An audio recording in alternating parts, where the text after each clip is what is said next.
Tonight on SUTV News, we have the latest on the 2020 election and a look at the races around the Commonwealth of Pennsylvania. All that and more right here on SUTV News.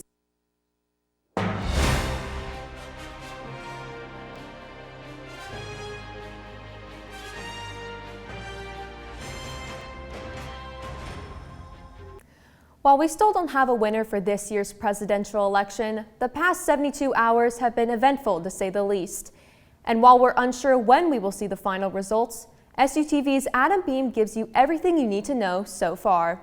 In what has arguably been the longest ongoing 72 hours in American history, the race for the White House continues to rage on as President Donald Trump and former Vice President Joe Biden fight tooth and nail during what is shaping up to be one of the biggest nail-biters in election history.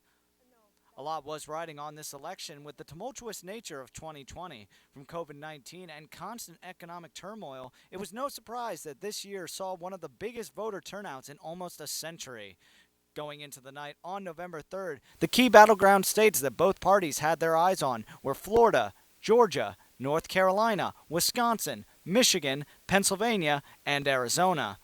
And while results from these states took some time, some of which still, as of November 5th, have yet to be completely counted, the race quickly took off in the other states. Each candidate took home victories in the states that were almost guaranteed for their parties. Trump took easy victories in states like Alabama, Mississippi, Kentucky, and most of those Midwest states, while Biden had big victories in states like New York, California, and New Jersey. But around the middle of the night and all the polls had essentially closed, results seemingly came to a standstill. Just about every battleground state was stuck at a percentage of counted votes. The only two states' results that were ultimately seen were Florida and Ohio, both going to President Trump. As the night wore on, it was clear that a winner was not going to be found, with each candidate speaking to the public. However, President Trump came under fire as he proclaimed that he had already won the election, despite many states not having a victor, as well as stating that he planned to go to the Supreme Court and have them end counting ballots. Entering November 4th, the morning remained quiet as millions continued to wait for the votes to be heard. Then a game changer. While the night before had been a rough one for the Democrats, as Trump led in many battleground polls, as well as the blue wave promised in the House and Senate races not coming to fruition, they were given another chance of hope as Biden was able to turn around the margins and was able to flip Wisconsin and Michigan, two states previously won by Trump in 2016. Though like that race, the margins were very small enough to garner recounts at the demand of President Trump, though when the recount will take place and have results is unclear. Speaking of uncertainty, states like Pennsylvania continue to see troubles with counting votes, as it was one of the only states to wait till election night to start counting mail-in ballots. However, officials say that with a little over 500,000 votes still left to be counted, we could possibly see results by the end of the night. A state that we now might not be seeing results out of until next week is one that could decide this entire election. Nevada, where officials say that they are still waiting for mail-in ballots to be received. While they said that they should have all of them counted by this weekend, the deadline is November 12th. Nevada is crucial at this point to both parties. With all projections, Nevada could be the state that puts Joe Biden at the treasure 270, while President Trump also needs the silver state in order to secure his re-election. Alongside the already massive amount of pressure to get the votes counted, protests have broken out in these states, with one side demanding to stop counting of ballots, while the others fight for every voice to be heard. Currently, as of November 5th, the votes sit at Joe Biden leading with 253 electoral votes, while Trump sits at 213 electoral votes. However, unless results become more clear from these battleground states, it remains too close to call on who will be the next resident of the White House, and no one can certainly say when we will be able to call a winner. For SUTV News, I'm Adam Beam. If you want to relive the first hours of Election Night 2020, SUTV's live broadcast is available on our Facebook page at SUTV News. Due to a high number of ballots still being counted, including 3 counties here in the Mid-State, most of PA's state races have not declared a winner. In the race for Auditor General, Republican Timothy DeFore is ahead of Democrat Nina Ahmed by about 6%. In the most recent shift, Democrat Josh Shapiro took the lead over Heather Heidelbaugh in competition for Attorney General. And Republican Stacey Garrity holds a 4% lead for treasurer against Joe Torsella. All those races have 88% of precincts reporting.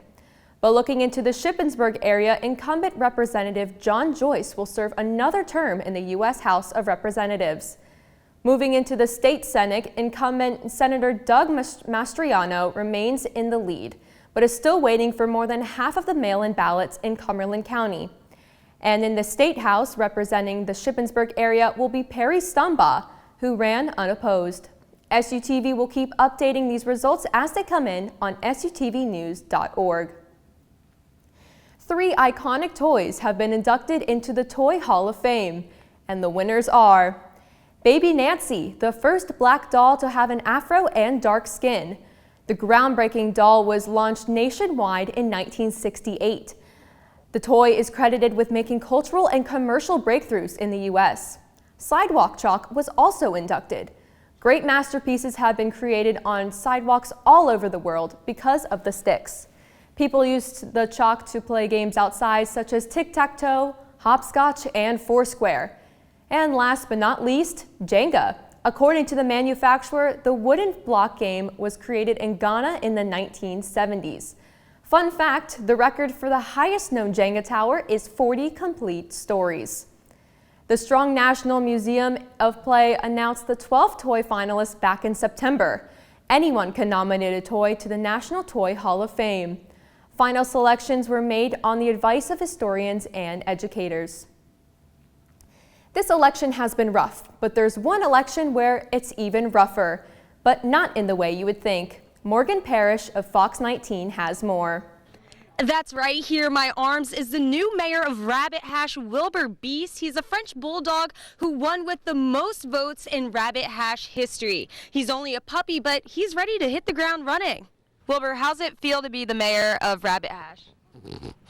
Humble, a dog of few words. The 5th mayor of Rabbit Hash is here to help preserve this more than 200-year-old town. I just thought Wilbur would have a great chance at helping the town preserve what they wanted and still get tourists to come and see this magical place. I think Wilbur's adorable. I think he's going to do a great job. Wilbur spent weeks campaigning, and not just with his signs placed around town. It was a blast. It was absolutely so much fun. Just putting him in different costumes and outfits. Ah, Wilbur, okay. Yeah, we've been down here a few times and seen him running around. He seems pretty nice. Seems pretty fluffy. It was a rough competition. So it was no hard feelings that Jack didn't win? Absolutely not. It's all for the good of the town. He's going to help Wilbur.